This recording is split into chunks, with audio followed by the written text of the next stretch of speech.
ఐదవ మొదటి దశలోనికి రాసిన పత్రిక 5వ అధ్యాయము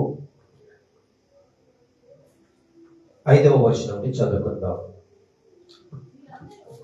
మీరందరూ వెలుగు సంబంధులను పగటి సంబంధులై ఉన్నారు.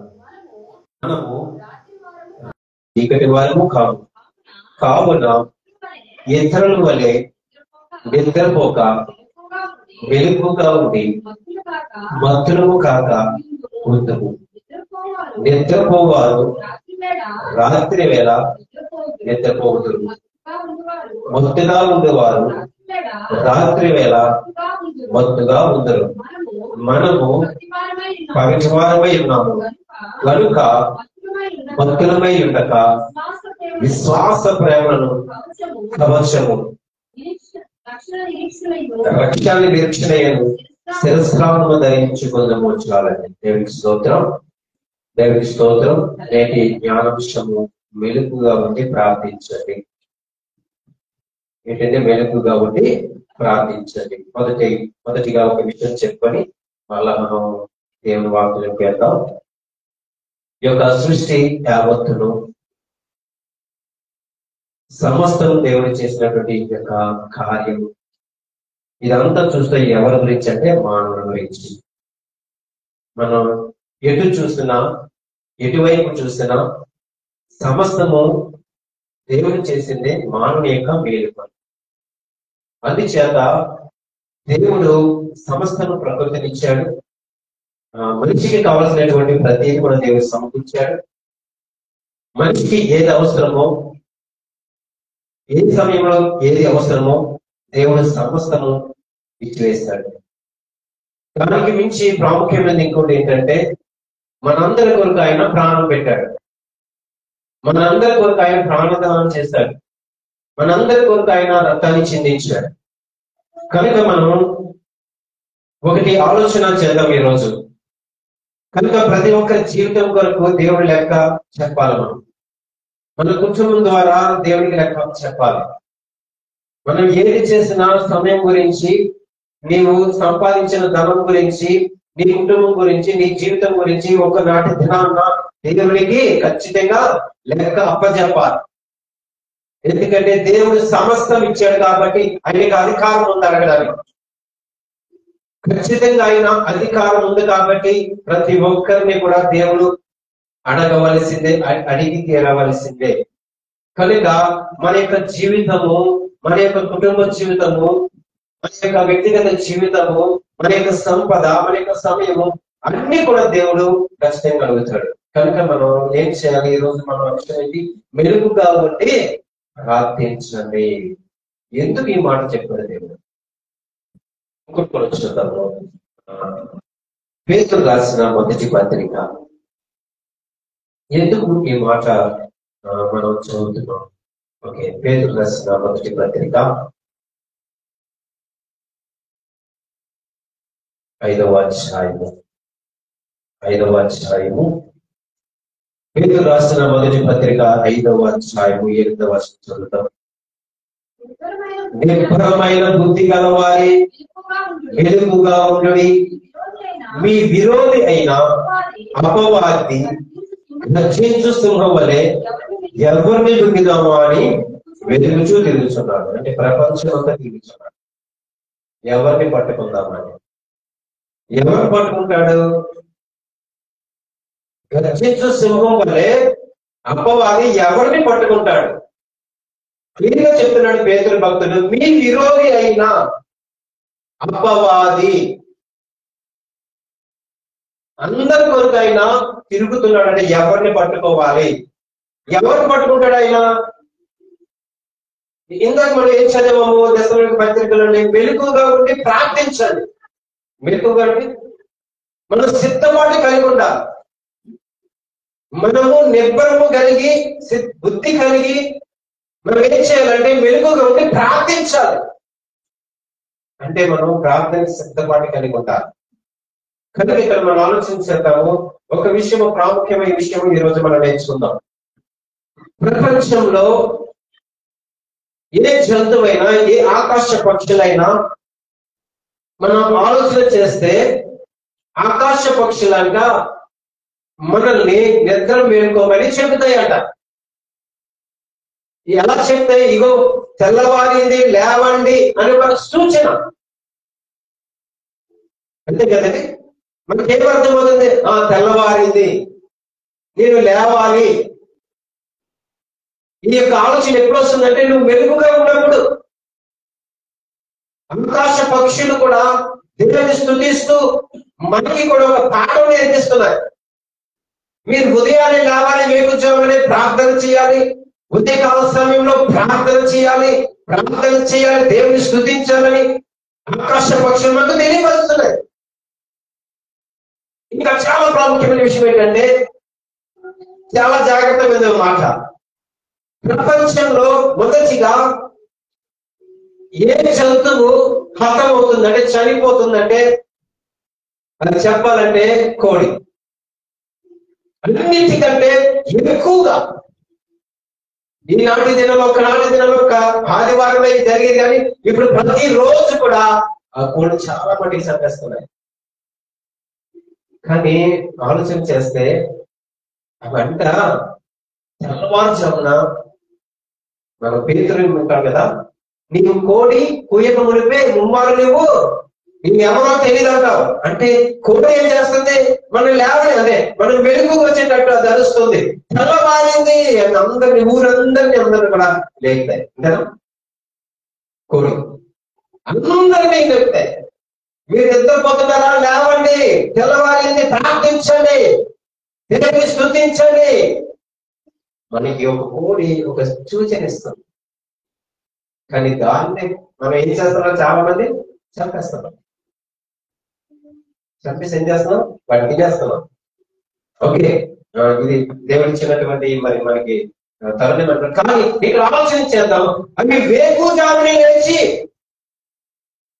ప్రతి ఉదయాన్ని లేచి దేవుడు ఏ రీతి అంటే మనకి నేర్పిస్తున్నాడు.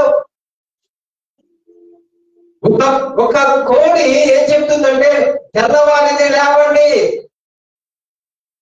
ఇంకా మత్తులే ఉండకండి, నిద్రాశక్తులతో ఉండకండి, లేవండి, దేవుని స్తుతించండి అని ఒక నినాదము చేస్తున్నటువంటి కోడిని కూడా ఈ ప్రపంచంలో ఎక్కువగా బలైంది. అది ఒకటే. అందుచేత యేసయ్య ఇక్కడ చాలా అర్థం చేసుకోవాలి మాట. యేసయ్య ఈ ప్రపంచంలో సువార్త ప్రకటించడానికి వచ్చాడు.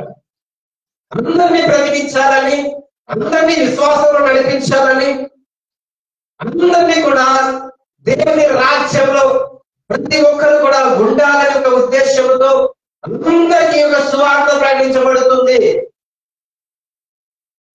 అందుచేత మనం చూస్తే భక్తులు బాప్తిసం నుంచి యోహాను ఏమంటాడంటే, మీరు మారు మనసు పొంది పాప క్షమాపణ ఒప్పుకొని మీరు బాప్తిసం పొందండి అని చెప్పినటువంటి భక్తులైన బాప్తిసం నుంచి యోహాను ఏం చేశారండి? చంపేశారు. అంటే మీరు ప్రార్థించండి, దేవుని తెలుసుకోండి, మారు మనసు పొందండి, పాప క్షమాపణ ఒప్పుకొని అన్న మాటకి ఏం చేశారు ప్రజలు? ఏం చేశారు అధికారులు? ఆ యోహాన్ని చంపేశారు. ఇంకా చెప్పాలంటే మనం చూస్తే నోవాహు కాలంలో కూడా ప్రజలందరికీ సువార్త ప్రకటించబడింది. ఎవరు కూడా పగటి వారిగా లేరు. రాత్రి వల్లే వారి నిద్రమత్తులుగా ఉంటున్నారు. వారికి అంటే జ్ఞానం లేదు, అజ్ఞానం వల్ల బ్రతుకుతున్నారు. వాళ్ళు మెలుగుగా ఉండి తెలుసుకోలేకపోతున్నారు, సత్యాన్ని తెలుసుకోలేకపోతున్నారు. కనుక ఈ నోవాహు, భక్తులైన నోవాహు సువార్త ప్రకటించినప్పటికీ ఎవ్వరు కూడా లెక్క చేయలేదు. కానీ ప్రియులారా, ఇక్కడ ఆలోచన చేద్దాము. బైబిల్ గ్రంథంలో చూస్తే అనేక మంది భక్తులు ఈ సత్యాన్ని ప్రకటించిన వారు ఎంతో మంది ఉన్నారు. యేసయ్య నిజమైన దేవుడని, యేసు మన కొరకు ప్రాణం పెట్టాడని, యేసు పునరుద్ధానుడయ్యాడని చెప్పిన సువార్తను బట్టి అనేక మందిని చంపడం మనం చూస్తున్నాం. ఇంకా చూస్తే యాకోబు చనిపోయాడు, ఇంకా చూస్తే స్టెఫను చనిపోయాడు, రాళ్లతో కొట్టబడి. ఎందుకు చెప్పని అంతా జరిగింది? అందరూ మెలుగుండి ప్రార్థించండి, ఇదిగో సమయం లేదు, మీ సమయము అపవాది దొంగిలిస్తున్నాడు, మీ విరోధి అపవాది ఎవరిని మింగుదామని, ఎవరిని చంపుదామని, ఎవరిని నరకంలో వేద్దామని వాడు తిరుగుతున్నాడు. అటువంటి మాటలు పలికిన అనేక మంది భక్తులు చనిపోయారు. అంటే ఇక్కడ ఆలోచన చేద్దాం. ఈ ఉదయకాల సమయంలో వేకుజామునే కోడి ఏ రీతిగా అయితే మనుషులందరినీ మేలు కలుపుతుందో ఆ రీతిగా చీకటి పడుతున్న ప్రజలందరినీ, చీకటిలో మగ్గిపోతున్న ప్రజలందరినీ, చీకటినే ఒక ఆధారం చేసుకుని బ్రతుకుతున్నటువంటి బిడ్డలందరినీ దేవుడు వెలుగులోకి తీసుకురావాలని, దేవుడు బయటికి తీసుకురావాలని, ఈ సత్యమైన వార్తను ప్రకటించడానికి యేసయ్య ఈ భూలోకానికి వచ్చాడు. హల్లెలూయా. కానీ యేసయ్య ఏం చేశారు? దేవుడు చెప్పిన మంచి మాటలు, మనుషులందరికీ జీవం ఉందని, మనుషులందరికీ ఒక రాజ్యం ఉందని, ఈ లోకము వ్యర్థమని, ఈ లోకాశలు వ్యర్థమని చెప్పబడినటువంటి మాటల ద్వారా యేసయ్య ఏం చేశారండి? సిలువ వేసి చంపేశారు. అంటే ఇక్కడ మనం ఆలోచన చేద్దాం. సత్యం అనేది ఎవరు చెబుతారో, ఉన్నది ఉన్నట్టుగా ఎవరైతే చెబుతారో, ఈనాటి కాలంలో కూడా చాలా మంది చులకనగా చూస్తారు, చాలా మంది అవమానకరంగా చూస్తారు. కానీ ఇక్కడ ఆలోచన చేద్దాం పిల్లలు, ఈ సత్యమైన వార్త ప్రకటించబడుతున్న ఈ ప్రపంచంలో మనం చూస్తున్నాం, చాలా మందిని సువార్త ప్రకటిస్తున్న వాళ్ళు చాలా మంది చంపుతున్నారు. ఎందుకంటే ప్రజలందరినీ మేలుకొల్పాలని, నిజం తెలుసుకోవాలని, సత్యం తెలుసుకోవాలని ప్రజలందరినీ నిద్రపోతున్నట్టు ప్రజలందరూ లేపుతున్నారు. ఏంటి త్యాగం అంటే? సత్యం ప్రకటించడానికి, నిజం తెలుసుకోవాలి, మీరు సత్యం తెలుసుకున్న వారిని అందరినీ చంపుతున్నారు. యావత్తు ప్రభువైన యేసుక్రీస్తు వారిని చంపేశారు. అంటే ఇక్కడ ఏంటంటే అపవాది ఏం చేస్తుందంటే, ఈ లోకానికి కావాల్సినటువంటి సత్యాన్ని ప్రకటించకుండా, ఉన్నది ఉన్నట్టుగా నిజము తెలియపరచకుండా వాడు ఆటంకపరుస్తున్నాడు. మనిషికి అర్థం కాకుండా, వారి ఆలోచనలకు వెళ్లకుండా, వారి తలంపులకు వెళ్లకుండా, వారి హృదయాలకు వెళ్లకుండా ఏం చేస్తున్నాడు? అడ్డుకట్ట వేస్తున్నాడు అపవాది. చేత ప్రియులారా మనం ఆలోచన చేద్దాం. ఇక్కడ పేదలు ఏమంటున్నాడు? ఇదిగో ఎవరి మీద వాడు తిరుగుతున్నాడు. ఇక్కడ ఏమంటున్నాడు? దశలోని పత్రికలో మనం చూస్తే, మీరు నిబ్రహం కలిగిన బుద్ధి కలిగి ఉండండి, వెలుగుగా ఉండి ప్రార్థించండి. మీరు పగటి వారిగా ఉన్నారు, రాత్రి వాళ్ళే మొత్తుల వల్లే కాదు. రాత్రి అంటే మనకి ఏంటి ఏమొస్తుంది? చీకటి. చీకటి అంటే ఏమొస్తుంది? పాపము. పాపం అంటే ఏమొస్తుంది? అపవాది. కనుక మనం ప్రతిదీ కూడా మనం జ్ఞాపకం చేసుకుంటే ఇంకోటి కూడా చూద్దాం. మత్తయి సువార్త 26వ అధ్యాయము. మత్తయి సువార్త 26వ అధ్యాయము 41వ వచనం చదువుదాం. మీరు శోధనలో ప్రవేశించుకున్నట్లు వెలుగుగా ఉండి ప్రార్థన చేయండి. ఆత్మ సిద్ధమే కానీ శరీరము బలహీనమని పేతురుతో చెప్పి మరలా రెండవ వారు వెళ్ళి, నా తండ్రి, నేను దీనిని త్రాగితేనే గాని ఇది నా యొద్ద నుండి తొలగిపోట సాధ్యం కాని ఎడల మీ చిత్తమే సిద్ధించుదని ప్రార్థించి చాలండి. ఎక్కడ కూడా మనం చూస్తే శిష్యులు కూడా ప్రార్థించమని అడుగుతున్నాడు శిష్యుల్ని ప్రభువైన యేసుక్రీస్తు వారు. కనుక మనం ఆలోచన చేస్తే విషయంలో కూడా మనం శోధనలో పడకుండా అని ఎందుకు అన్నాడు ప్రభు? శోధనలో పడకుండా మీరు నా కొరకు ప్రార్థించండి అంటే ఇక్కడ మనం ఆలోచన చేద్దాము. అక్కడ శిష్యుల గురించి మనం ఆలోచన చేస్తున్నాం. కానీ మనకి ఎందుకు వస్తున్నాయి శోధనలు? మనకి ఎందుకు వస్తున్నాయి ఇబ్బంది? మనకి ఎందుకు వస్తున్నాయి కష్టాలు? ఆలోచన చేస్తే ఇక్కడ అంటున్నాడు ప్రభు, మీరు శోధనలో పడకుండా మెరుగుగా ఉండి ప్రార్థన చేయండి. ఇక్కడ చూస్తే ప్రభు కొరకు ప్రార్థన చేయమంటున్నాడు. ఇది ముందస్తు మనం జ్ఞాపకం చేసుకుంటే ఇది ప్రతి ఒక్కరు కూడా వర్తిస్తుంది. కనుక మనము దేవుడు నీకు ఇచ్చిన జీవితాన్ని దేవుడిచ్చిన నీ కుటుంబాన్ని, దేవుడిచ్చిన నీ సమయాన్ని మనం వృధా పరచుకుంటే నీవు దేవునికి సమాధానం చెప్పవలసిన దినం వస్తుంది. మనకి గడియలు సమయంలో పోతుంది కదా, గడిచిపోతున్నాయి కదా, పర్వాలేదులే అని మనం అనుకుంటే కుదరదు. ఒక రోజు తప్పకుండా దేవుని నుండిట నిలబడవలసి వస్తుంది. కానీ ఇవన్నీ కూడా నువ్వు తెలుసుకోవాలంటే మనం వెనుకుంటే ప్రార్థన చేయాలి. ప్రతిరోజు నీకు సువార్త వినబడుతుంది, ప్రతిరోజు దేవుని మాట నీకు వినబడుతుంది. ఎందుకు తెలుసా? మెలుగుగా ఉండండి. మీరు నిద్రమతుల వలె ఉండవద్దు, స్తోమల వలె ఉండవద్దు, బుద్ధి జ్ఞానం కలిగి ఉండండి. మీరు మెలుగుగా ఉండి ప్రార్థన చేయాలి అని గొప్ప మాటలు మనం ప్రతిరోజు వింటున్నాం. మనం కనుక మనం చూస్తే బైబిల్ గ్రంథంలో ఎంతో మంది భక్తులు ఈ మాట చెప్పి సత్యాన్ని ప్రకటించే, సత్యాన్ని అనుసరిస్తూ దేవుని కొరకు చెబుతూ అనేక మంది భక్తులు హతసాక్షులయ్యారు, అనేక మంది చంపబడ్డారు, అనేక మంది హింసింపబడ్డారు, అనేక మంది అనేక రీతిలుగా బాధ పెట్టబడ్డారు. మనం చూస్తున్నాం, అనేక మాటలు విన్నాం. కనుక నేటి దినాన మనం యొక్క జ్ఞానాంశము నువ్వు మెలుగుగా ఉండి ప్రార్థన చెయ్యండి అనే మాట ఏంటంటే, అంటే మనం అనుకుంటాము రాత్రి పగలు మనం పడుకో కాదు, నువ్వు సిద్ధపాటు కలిగి ఉండాలి, ప్రభు కొరకు ప్రార్థించాలి. అయితే మనం చాలా నష్టపోతాము, అపవాదికి చేరువైపోతాము, అపవాదిని అనుసరించవలసి వస్తుంది. కనుక మనం ఇంకోటి కూడా చూద్దాం, మార్కు సువార్త కూడా చూద్దాం. మార్కు సువార్త 11వ అధ్యాయము 36వ వచనం కూడా చూద్దాం. 11వ అధ్యాయము మార్కు సువార్త 36వ వచనం.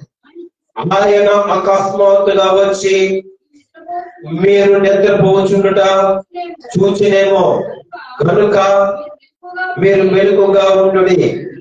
నేను మీతో చెప్పుచున్నది అందరితోనూ చెప్పుచున్నాను, మెలకుగా ఉండమని నేను. చూసారా, ప్రభు చెప్తున్నాడు ఇక్కడ. ఆయన అకస్మాత్తుగా వచ్చినప్పుడు నీ దగ్గర సమాధానం ఉంటుందా అంటే నిద్రపోవడం అనుకుంటున్నారా? నిద్రపోవడం అంటే ఎప్పుడు పోతారు?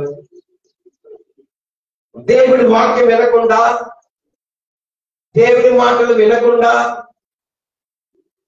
మందిరానికి రాకుండా ఇవన్నీ కూడా ఆలోచన చేస్తే నువ్వు ఎలా ఉన్నట్టు? ఎందుకు నిద్రపోతున్నావు? సంగమా, నువ్వు నిద్రపోతున్నావు. మెలుగుగా ఉండడం అంటే ఏంటి? నా ప్రభు వస్తే నేను సిద్ధంగా ఉన్నాను. నా ప్రభు ఏ సమయం వచ్చినా, అకస్మాత్తుగా వచ్చినా నేను సిద్ధంగా ఉన్నాను. ఎప్పుడు కుదురుతుంది? ప్రభు వచ్చాడంటే అకస్మాత్తుగా వచ్చాడండి. ఎలా ఉంటాం మనం? ఎలా ఉంటాం? ఎవరు మెలుగుగా ఉంటారు చెప్పండి?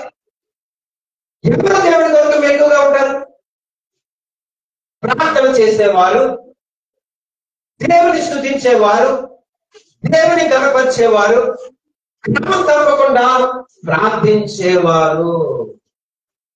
వాళ్ళ దగ్గర ఏముంటుందండి? ఇప్పుడు దేవుడి దగ్గర ఏముంటుందండి? సమాధానం ఉంటుంది. ప్రభా, ఇదిగో నాయన, నీ కొరకు నేను ప్రార్థించానయ్యా, నేను స్తుతించానయ్యా, నేను కనపరిచానయ్యా. కనుక మన దగ్గర ఏముండాలండి? సమాధానం ఉండాలి. అందుకే అంటున్నాడు, అకస్మాత్తుగా నేను వచ్చేదనుకో, మీ స్థితి ఏంటి? మీ పరిస్థితి ఏంటి? మీరు ప్రార్థన చేస్తున్నారా? శోధనలో పడకుండా ప్రార్థన చేస్తున్నారా? ఒక్కొక్క మాట మనం వింటుంటే ఇవన్నీ కూడా ప్రతిరోజు ప్రజలందరినీ రక్షించడానికి, ఇదిగో మీ పాపమును ఒప్పుకొని మారు మనసు పొంది క్షమాపణ ఒప్పుకొని ఇదిగో మీరు బ్రతకండి, దేవుడి వైపు చూడండి. ప్రతిరోజు ఈ మాట వినిపిస్తుంది. ప్రతి ఉదయం కాల సమయంలో మీరు వేకువనే లేచి ప్రార్థన చేయండి. మీరు మెలకువగా ప్రార్థన చేయండి. ప్రియసంగమా, ఒక్కొక్కటి మనం ఆలోచన చేద్దాము. చాలా ప్రాముఖ్యమైన మాట ఇంకోటి కూడా చూద్దాం. కొరింథీయులకు రాసిన మొదటి పత్రిక కొరింథీయులకు రాసిన మొదటి పత్రిక 16వ అధ్యాయము. కొరింథీయులకు రాసిన అపోస్తలుడైన పౌలు కొరింథీయులకు రాసిన మొదటి పత్రిక 16వ అధ్యాయము 13వ వచనం చదువుకుందాం. వెలుగుగా ఉండుడి, విశ్వాసమందు నిలకడగా ఉండుడి, పౌరుషం గలవారే బలవంతులై ఉండుడి, మీరు చేయు కార్యములను ప్రేమతో చేయడు. మరలా చదువుతాం. వెలుగుగా ఉండుడి, విశ్వాసమందు నిలకడగా ఉండుడి, పౌరుషం గలవారై ఉండుడి, బలవంతులై ఉండుడి. సరే, ఇన్ని విశ్వాసంలో నిలకడగా ఉండాలి. విశ్వాసంలో నిలకడగా లేకపోతే చాలా నష్టపోతాం మనం. నువ్వు దేవుడిని నమ్ముతున్నావంటే విశ్వాసం ఉండాలి. దేవుడికి ప్రార్థన చేస్తున్నావంటే నీకు నమ్మకం ఉండాలి. అంటే ఇక్కడ అపోస్తలుడైన పౌలు కొరింథీయులకు రాస్తూ, మీరు వెలుగుగా ఉండుడి, వెలుగుగా ఉండుడి.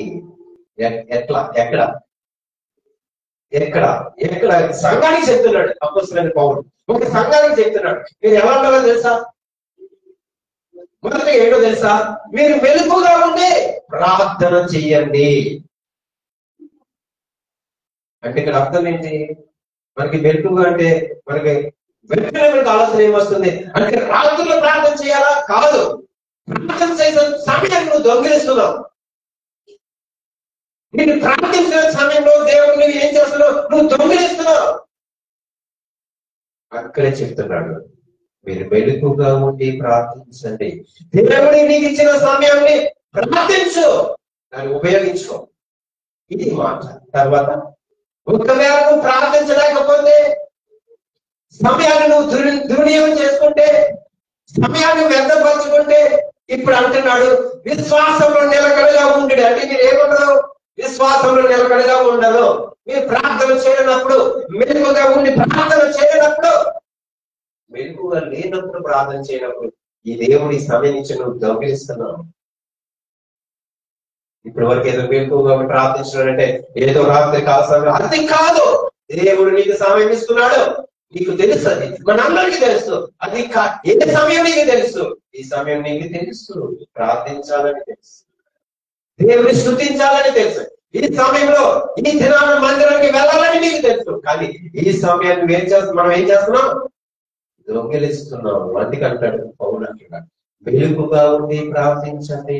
మీ సమయాన్ని వృధాపరచుకోకండి, మీ జీవితాన్ని వృధాపరచుకోకండి, మీ కుటుంబాన్ని పాడు చేసుకోకండి. దేవుడు ఖచ్చితంగా మీ కుటుంబం పట్ల కార్యం చేస్తాడు. అది రెండో మాట ఏంటి? విశ్వాసవంతులు నిలకడగా ఉండండి. ఎవరికి లేదు విశ్వాసము? విశ్వాసం ఉంది నిలకడగా. ప్రార్థన చేస్తారు. నేను అది నమ్మి పొందుకున్నాను అనే మాట నీలో ఉండాలి.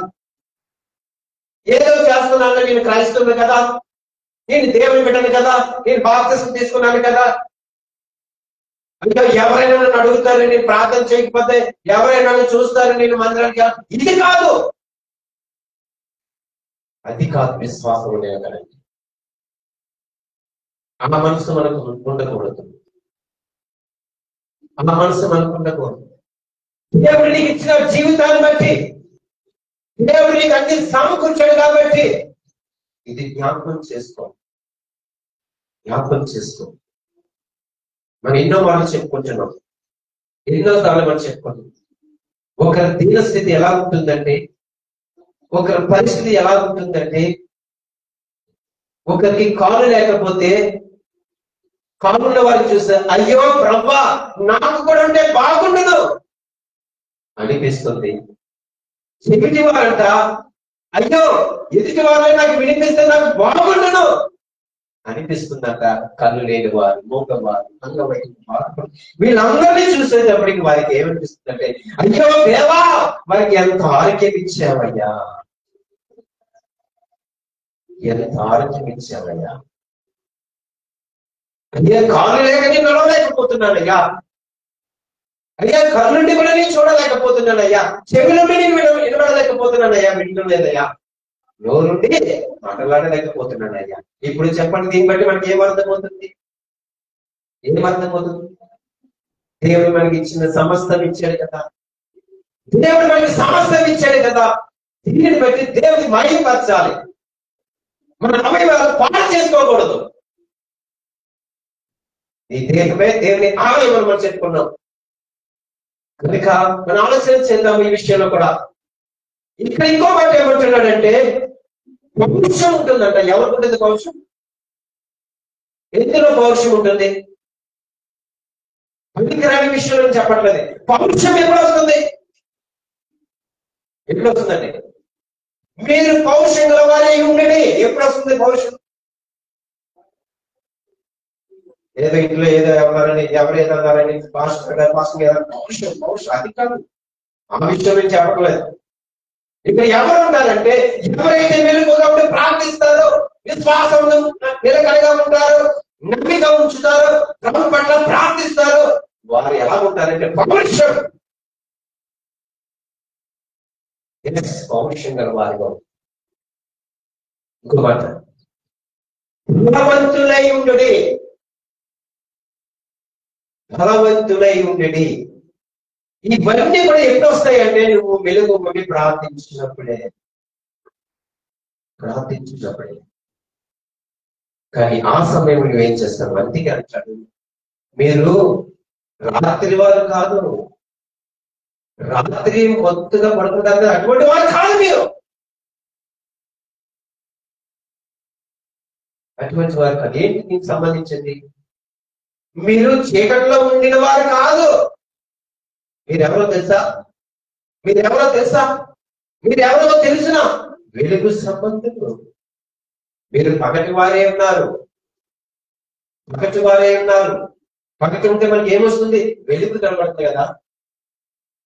అందుకే రెండు విధంగా మాట్లాడుతున్నారు. మీరు పగటి వారు, వెలుగు సంబంధులు. దేవుడు మనంతగా ప్రేమిస్తున్నాడు, అంతగా మనల్ని దేవుడే దృఢపరుస్తున్నాడు.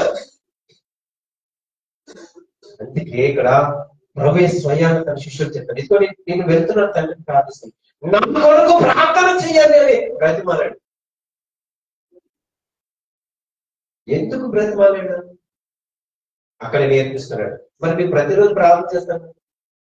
పరలోక ముందున మా తండ్రి, ఈ నామం పరిశుద్ధపరచబడిన కాక, ఈ రాజ్యం వచ్చింది కాక, ఈ చిత్తం పరలోక ముందు నెరవేర్చినట్టు భూమి మీద నెరవేర్చి మా దినాలను తెచ్చి మా ఎడల ప్రార్థిస్తున్న వారు క్షమించిన ప్రకారం మమ్ముడి శోధనలోకి తేక. ఈ మాట ఖచ్చితంగా చెప్తామా? మమ్ముడి శోధనలోకి తేక దుష్టుని తప్పించి. ఎప్పుడు తప్పించబడతావు? ఊరికెళ్ళి నువ్వు సమయాన్ని వృద్ధపరుచుకుంటూ ఈ మాట చెప్పేస్తే సరిపోతుందా? దేవుడిని శోధన నుంచి తప్పించేస్తున్న కుదురుతుందా? ఎప్పుడు తప్పిస్తాడు? అందుకే ప్రవహిస్తున్నాడు, శిష్యులు ఏమంటున్నాడు, మీరు శోధనలో పడకుండా ప్రార్థన చెయ్యండి. ఏమన్నాడు? మెలుగుగా కలిగి ప్రార్థన చెయ్యండి, శోధనలో పడకుండా. ఇక్కడ శోధన ఎవరు పడ్డారు? ఇంతకీ ప్రభువా, శిష్యులే పడ్డారు. అందుకే మనం ప్రార్థన చేస్తే మనకి శోధన ఉండవు. ఒకవేళ నువ్వు విశ్వాసంలో నిలకడగా ఉంటూ, నువ్వు పౌరుషంగా ఉంటూ, బలవంతుడిగా ఉన్నప్పుడు, ప్రార్థించినప్పుడు ఒకవేళ శోధన పడితే ప్రతి శోధన నుంచి తప్పించే మన యేసయ్య మనకున్నాడు. దేవునికి స్తోత్రం. మన యేసయ్య తప్పిస్తాడు. మనుషులు కాదు. ఎందుకో తెలుసా? నువ్వు మెలుగుకుంటే ప్రార్థిస్తున్నావు, విశ్వాసంగా నిలబడుతున్నావు, పౌరుషం కలిగిన వాడిగా ఉన్నావు, బలవంతుడిగా ఉన్నావు, బలవంతురాలుగా ఉన్నావు. ఎప్పుడు కలుగుతుంది? దేవుని వాక్యం చదివినప్పుడు, ప్రార్థించినప్పుడు, నువ్వు మందిరానికి వచ్చినప్పుడు నీకంటే ఒక ధైర్యం వస్తుంది. నిజమా? నిజమే. వాక్యం ఎంత శక్తి ఉన్నదా? వాక్యం ఎంత అర్థమైనదిగా ఉందా? ఎంత బలపరుస్తుందా? అందుకే ప్రభు అంటున్నాడు, నేను అకస్మాత్తుగా వచ్చినప్పుడు మీరు సిద్ధమేనా? మీరు సిద్ధంగా ఉన్నారా? ఏం చెప్తాం మనం? ప్రభు వస్తే ఏం చెప్తాం? ప్రభు అడిగితే నువ్వేం చెబుతాం? మన దగ్గర ఏముండాలని? సమాధానం ఉండాలి. కానీ నీ దగ్గర సమాధానం లేకపోతే దేవుడు అంటాడు, నీతో మాట్లాడి వేరొకరు మాట్లాడతారు నీతో. వేరే విధంగా నువ్వు స్వాధీనంలోకి వెళ్ళిపోతావు. అందుకే ప్రభు మనం చెప్పిన రీతిగానే మన ఒక పక్షిని చూస్తాను, ఆకాశ పక్షులు మనల్ని, మీరు తెల్లవారింది లేవండి, ఒక సూచన. కోడి కూడా మనకి ఒక జ్ఞాపిక చేస్తుంది, జ్ఞాపకం చేస్తుంది. మీరు ఇంకా సోమల వల్ల ఉన్నారు లేవండి, ముద్దుల వల్ల ఉన్నారు లేవండి, దేవుడికి ప్రార్థించండి, దేవుడిని స్తుతించండి. ఒకవేళ మీరు మత్తులుగా ఉంటే ఏమవుతుంది? మీరేం ధరిస్తారు? ఏం ధరిస్తారు? చింపులు కూడా ధరిస్తారు, వస్త్రాలు. ఆ దరిద్రం అంతా నీ చుట్టే ఉంటుంది. అప్పుడు కూడా ప్రార్థన చేస్తావా? చెయ్యి. అప్పుడేమంటావు? ప్రభు నాకు అన్యాయం చేశాడు, ప్రభు నాకు అన్యాయం చేశాడు, ప్రభు నాకు ఇది చేశాడు, అది చేశాడు. ఇప్పుడు తెచ్చుకుంది ఎవరు? అమ్మాయిలో తెచ్చుకుంది ఎవరు? మనమా ఇతరులా? లేదంటే ఏమిలా? మనమే కదా, మనమే కదా. మరి అది పోవాలంటే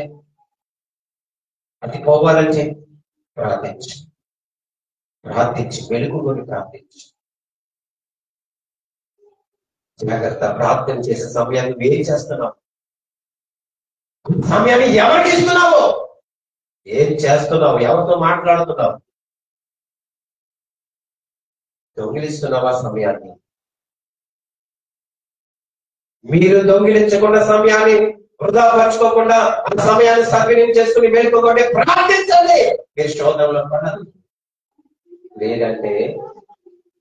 లేదంటే గర్జించు సింహం వలె ఎవరిని రింగుదామా అని తిరుగుతున్నాడంట.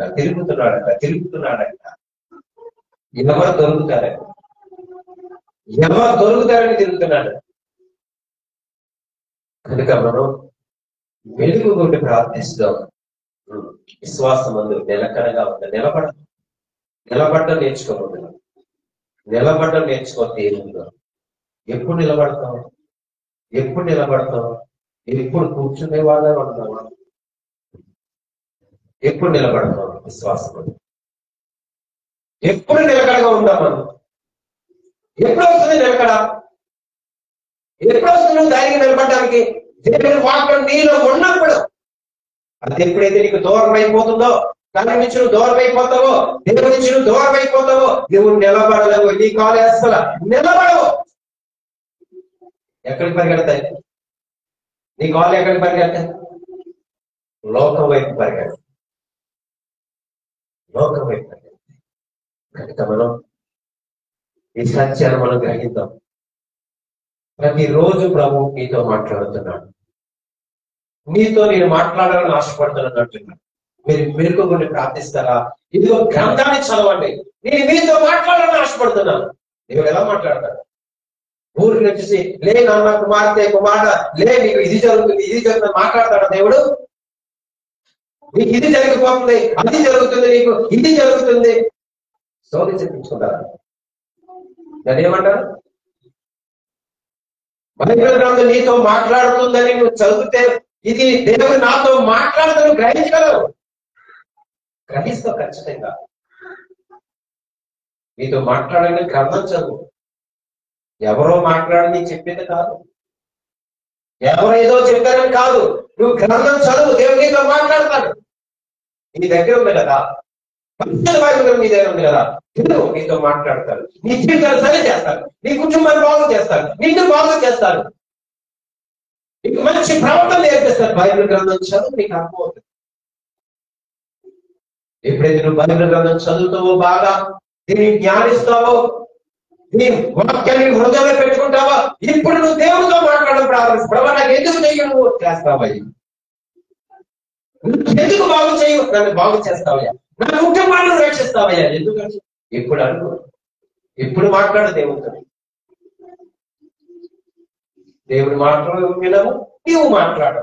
దేవుడు మాట్లాడడం నీకు ఇష్టం ఉండదు, నీవు కూడా మాట్లాడే ఇష్టం ఉండదు. ఇంకెవరితో మాట్లాడతావు? లోకంతోడా? లోకాశలు కలిగిన బిడ్డలతోడా? లోకంలో నశించిపోతున్నటువంటి ఆత్మలతో వాళ్ళతో మాట్లాడతావా? ఎవరితో మాట్లాడతావు? ఎవరితో మాట్లాడాలని ఇష్టపడుతున్నావు? ఏ మాటల గురించి నువ్వు ఇష్టపడుతున్నావు? ఆలోచించేద్దామా? ఆలోచించేద్దామండి. ఎవరితో మాట్లాడుతున్నాను? దేవుడు నీతో మాట్లాడని ఇష్టపడుతున్నాడు ప్రతి రోజు. నువ్వు మాట్లాడతావా దేవుడితో? ఆనందంగా నీకు ప్రతి రోజు ఉదయం సెల్ ఫోన్ తో మాట్లాడతాను. కళ్ళు కనబడకుండా అది ఎక్కడుందో కూడా చేయకుండా నేర్చుకుంటాం. ఆ సెల్ ఫోన్ ఎక్కడ ఉంది? ఉదయం లేవగానే నువ్వు ఎవరితో మాట్లాడుతున్నావు?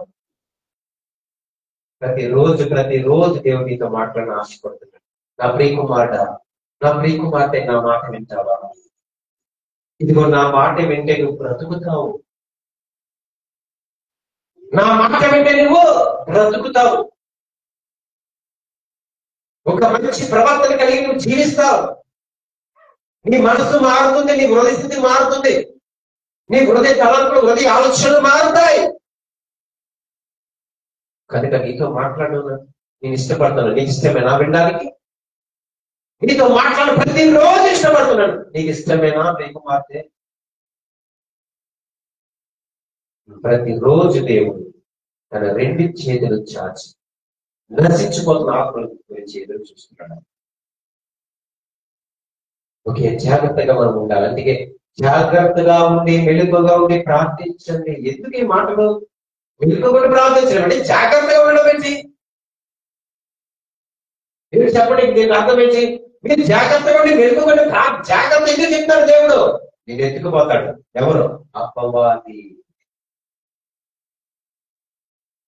అపవాది నేను ఎత్తుకుపోతే జాగ్రత్తగా ఉండండి మీరు. కనుక మీరు మెలుగుగా ఉండి ప్రార్థించండి.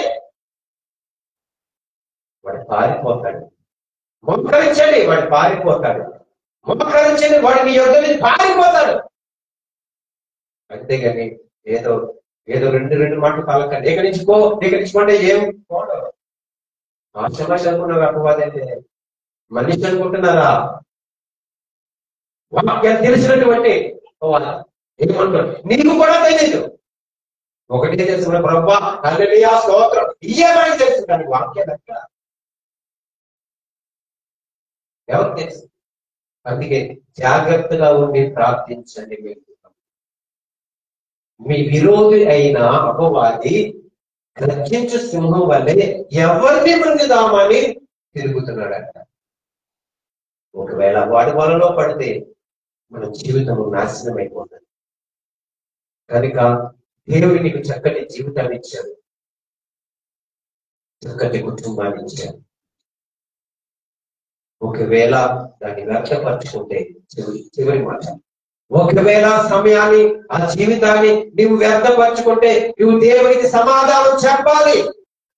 మనుషునికి చెప్పకపోయినా పర్వాలేదు, ఈ సమాజానికి చెప్పకపోయినా పర్వాలేదు, కానీ దేవునికి ఖచ్చితంగా నీవు సమాధానం చెప్పాలి. నీకు కుటుంబాన్ని ఇచ్చాను, నీకు మంచి ఉద్యోగం ఇచ్చాను, నీకు మంచి వ్యాపారం ఇచ్చాను, నీకు మంచి పని ఇచ్చాను, కుటుంబాన్ని ఇచ్చాను, అన్ని ఇచ్చాను, కానీ ఏమి చేస్తావు నువ్వు అని అడుగుతాడు. కనుక దేవుడు అంతగా చేసిన సృష్టి ఎవరి గురించి? మనందరి గురించి. దేవుడు సమస్తం ఇచ్చాడు మనకి, మానవుల కొరికి, మనందరి కొరికి ఇచ్చాడు. ఇంకా దేవుడి ఏదో ఆశిస్తాం.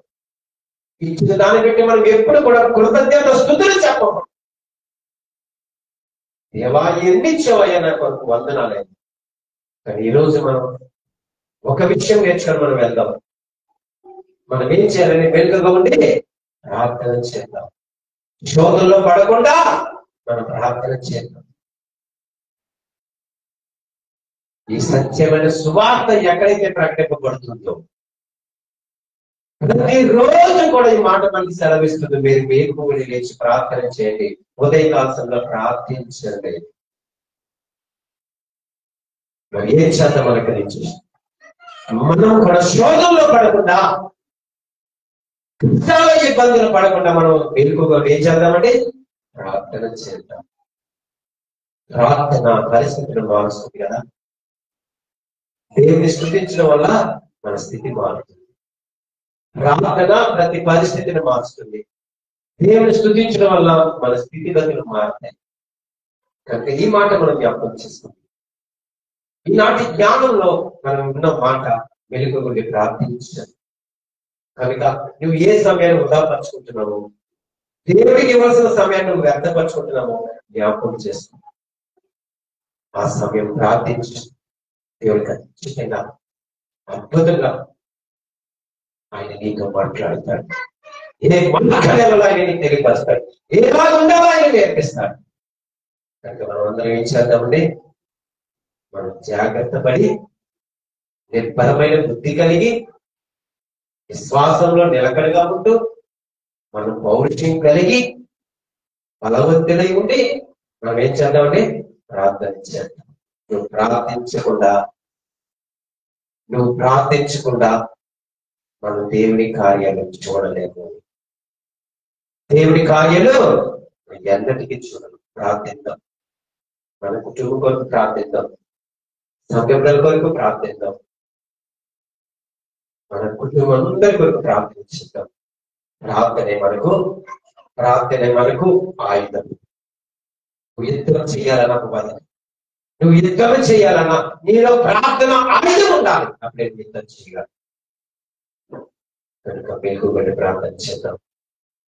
దేవుడికి ఇవ్వాల్సిన సమయం దేవుడికి ఇద్దాం. ఆ సమయం వృధాపరచకుండా సంపూర్తిగా దేవుడికి మనం సమయం చేద్దాం. మనం పరిశుభ్రవాన్ని దీవించి ఆశ్చర్యం దీవించిన పరిచయ దేవుడి ఇప్పుడు ఇలా వేస్తున్నాం. యాభై వచ్చిన బిడ్డలందరూ ఆన్లైన్ ద్వారా చేసిన బిడ్డలందరూ దేవుడి తోడి కనిపించి చూడాలి.